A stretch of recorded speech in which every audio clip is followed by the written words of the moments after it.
Hello, I'm Lizzie Pook. I'm a travel writer and author of Moonlight and the Pearler's Daughter, and I'm based in London. What is Moonlight and the Pearler's Daughter about? Moonlight and the Pearler's Daughter is a historical adventure story set against the backdrop of the dangerous pearl diving industry in 19th century Western Australia. It follows Eliza Brightwell, a young, strong-willed British woman whose family has sailed across to the remote community of BANNIN Bay to set up in the dangerous but lucrative pearl shell industry.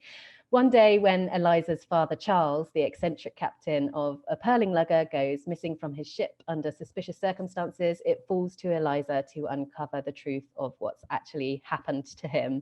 And as she scours the streets of BANNIN Bay and beyond, she uncovers corruption, prejudice, blackmail, and lots of long-buried secrets. 3 words to describe Moonlight and the Pearler's Daughter: vivid, gritty, and immersive.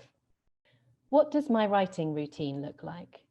I would love to say I had a writing routine, but as somebody who travels a lot and spends time in various hotel rooms around the world, or sometimes ships or various different places, I've had to try to learn to write wherever I am, basically. But my dream writing routine is to be in my own house at my own desk and my own laptop and sit and try and write at least 1,000 words a day. They don't have to be good words, they just have to be some words. And so I'm not an early riser, but I'll wake up in the morning, check my emails, potter around and basically do whatever I can to procrastinate, and then I'll sit down and get those 1,000 non-negotiable words done.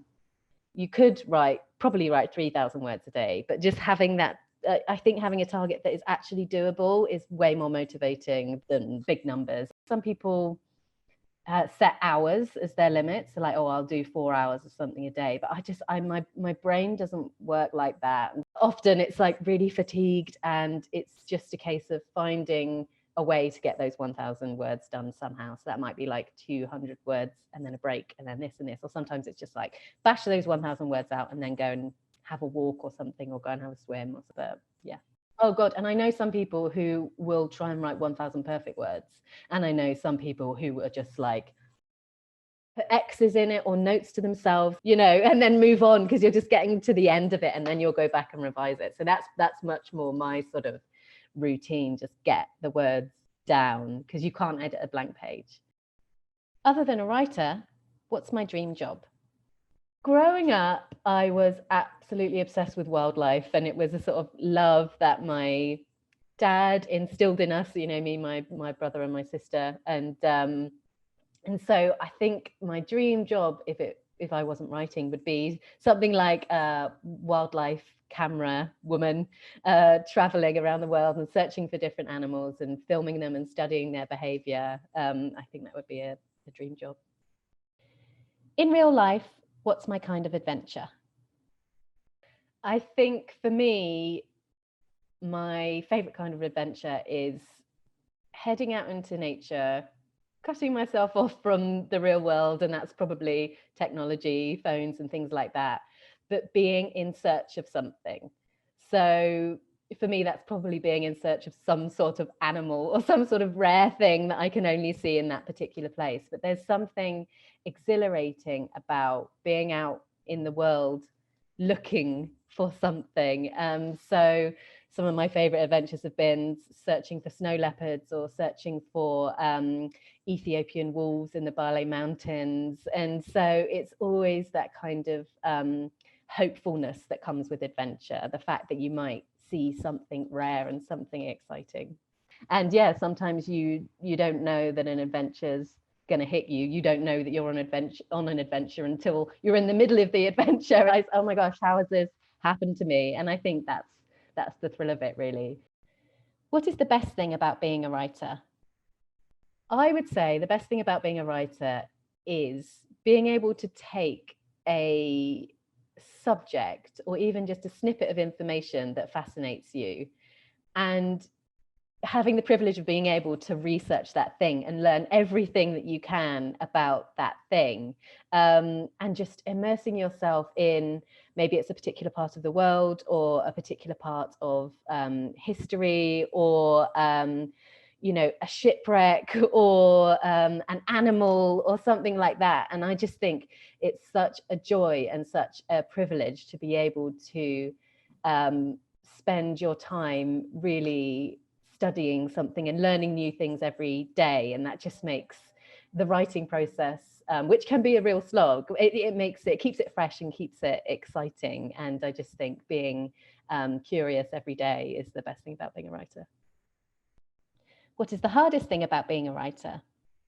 I think the hardest thing about being a writer is definitely the patience required to be a writer, whether that's, you know, the long length of time it takes a book to be published. And, you know, from writing a book and seeing it on the shelves is a long time. And that sometimes takes a lot of patience.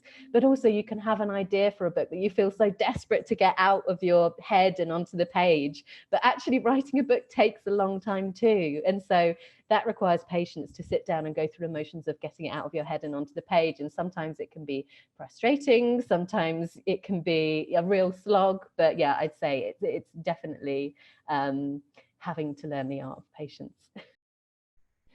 What are 3 books that have influenced me and why? I think one of the books that influenced me the most is Life of Pi by Jan Martel.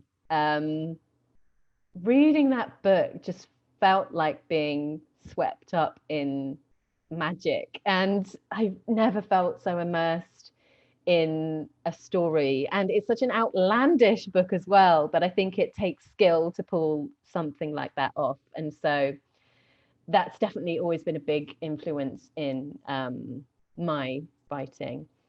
I would also say a book called Outlawed by Anna North, which is a feminist Western story set in a dystopian world, and it blurs the the boundaries of gender, and it's just so fascinating to see a very feminist take on a very sort of classic, well-worn trope, which is the Western novel. And I just absolutely love that book and would recommend it to anyone.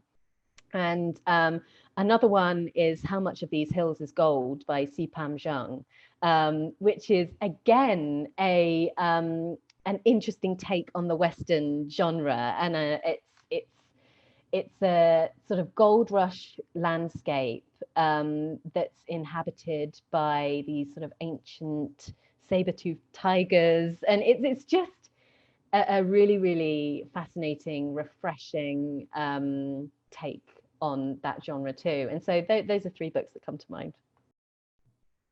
What's the best advice someone's ever given me about writing?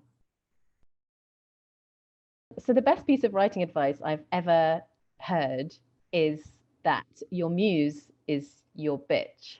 And when I started writing, I thought that I had to wait to be struck by inspiration, and I had to wait for this muse to arrive until I could start writing and the words would flow freely.